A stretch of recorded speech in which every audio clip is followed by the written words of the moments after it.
you could come up with about 15 or 16 different revenge game angles, which is sort of Brinson's alley. And I think we're hitting all those highlights. But I would imagine you probably feel the same way. Yeah, Brinson owns the revenge game angle. I mean, nobody does the revenge game beat better than Will Brinson. And you know what? I think it's more like an onion with the layers. You know, let's talk a little Shrek than a cookie. But yes, okay, a lot of storylines. You know what? It wouldn't surprise me at all if you just sat around your hotel room eating raw onions, Breech. And watching Shrek. And watching Shrek. That would check out for sure. I'm really more of a chocolate chip cookie guy. You can tell by the way when you look at me. But this is a revenge Super Bowl. Actually, I have like secret revenge games against each of you. We'll get to those later. We're going to start instead. Andy Reid. I don't believe for a second that Big Red isn't thinking revenge in this game. You're telling me, buy or sell, Andy Reid thinks this is a revenge game in his heart of hearts, his mind of minds.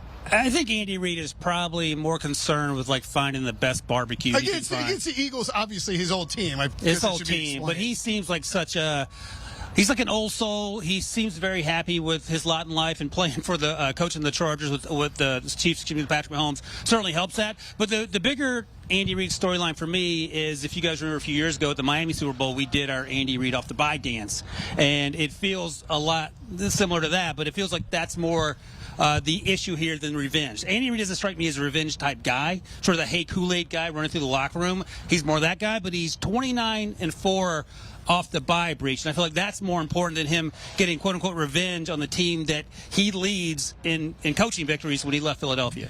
Ryan, I am going to have to say that I absolutely disagree with you here. I just 100% disagree. I do agree with the assessment that maybe Andy Reid doesn't seem like a revenge guy, but you don't know you're a revenge guy until you're put in a situation where you want revenge, and there's no way Andy Reid doesn't want revenge. And I think the big thing here is that you still have the people in charge of the Eagles who were in charge when he got fired. Howie Roseman's still the general manager. Jeffrey Lurie still owns the team. He definitely wants to stick it to those guys and say, hey, sorry you didn't win the Super Bowl. Sorry you fired me. And, hey, I just won my second Lombardi trophy in 4 years. So I think he would love to beat them. Yeah, I mean, obviously winning the Lombardi trophy is the most important part. But if you have to extract your revenge to win the Lombardi trophy, then you're fine getting that revenge. And you look at his career against the Eagles since he left Philadelphia, became the Chiefs head coach, has won and covered all 3 times. Was a 7-point favorite in 2021, 4-point favorite in 2017, and a 3-point dog in 2013. Remember that game? That was stupid. They made Andy Reid a dog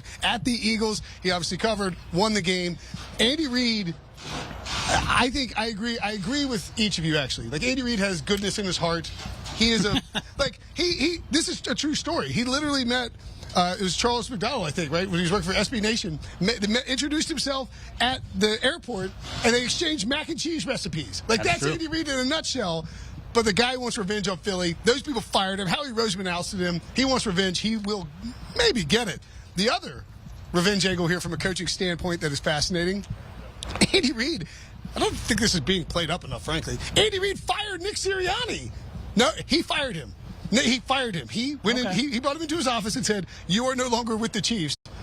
Buy or sell, Andy Reid or Nick Sirianni wants revenge against Andy Reid for canning him in Kansas City. So I'll offer some clarification to what you said factually is in fact true, but as Breech noted earlier when we were planning this show here, there was a change of staff. Andy Reid had been fired in Philadelphia. He was coming into Kansas City, and Sirianni was a part of the previous staff. So it's rare that you keep coaches, but that said, I get the sense that Nick Sirianni, Breech, can hold a grudge. He feels like someone who can manufacture grudges that don't exist in much the same way that those Patriots teams in the early 2000s when Rodney Harrison said no one believed in us when everyone believed in them every single week, and they use that as motivation. I think Sirianni will do that, and he may even be wearing an Allen Iverson jersey when he does it. Yeah, Sirianni absolutely seems like the opposite personality type of Andy Reid. I feel like this is a downplayed storyline here where, hey, look, the Chiefs dumped me. There is no question. We don't want to keep you around. We have someone better that we want. We're going to shoot you off out to the West Coast. Breech, or is it that they you were a squatter in the house and they bought the house and moved in and they asked you to leave? No, it's like if you break up with your girlfriend and you're still friends with some of her friends and then you're like, yeah, I don't want to be friends with them anymore either. You can't, you're just getting rid of everyone. You can't just get rid of everyone if you're,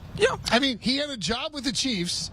And the new Chiefs boss brought him in and said, you are no longer employed by the Chiefs. You were fired by the Chiefs. And he did talk about that. We mentioned I talked about it on Monday, and he said, yeah, that puts a little chip on my shoulder. So I think it's actually a big chip. Okay. And there'd be nothing that would make him more happy than taking down the Chiefs and the guy who got rid of him. I do think that Sirianni, not necessarily, I don't think that he necessarily like hates Andy Reid for it. I think he understands why Andy Reid did it because it is a changeover step. But like, I'd still be thinking about it. I mean, it would have crossed my mind over the last. But you are one to hold a grudge, very much like Nick Sirianni. We're doing my whole revenge segment thing here right now. Yeah, Fair. Of course. And by like Nick Sirianni got into a shouting match with Colts fans this year because Jim Irsay fired Frank Reich, his old boss, in the middle of the season. You think this guy isn't pissed off at the idea of being fired by Andy Reid?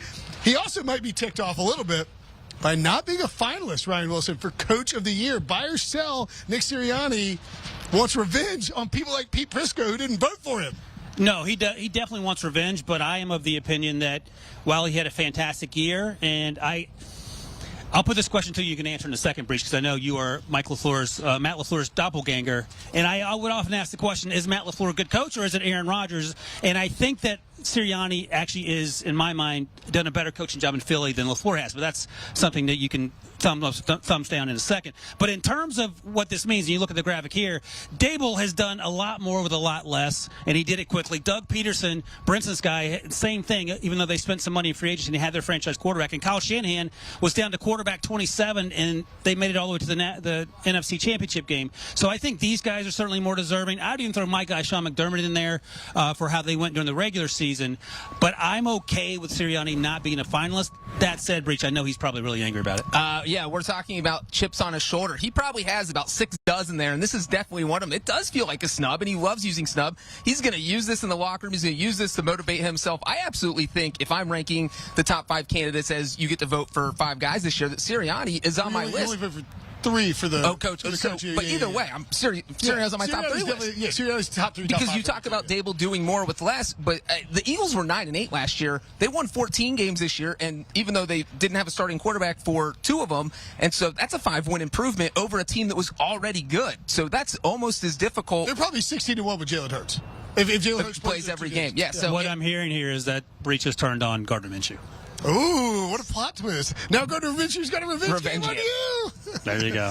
All right, finally, in terms of a revenge segment, or the early revenge angle, Eric Bieniemy keeps continually snubbed for head coaching opportunities. Ryan Wilson, buy or sell that he wants revenge on somebody. Everyone.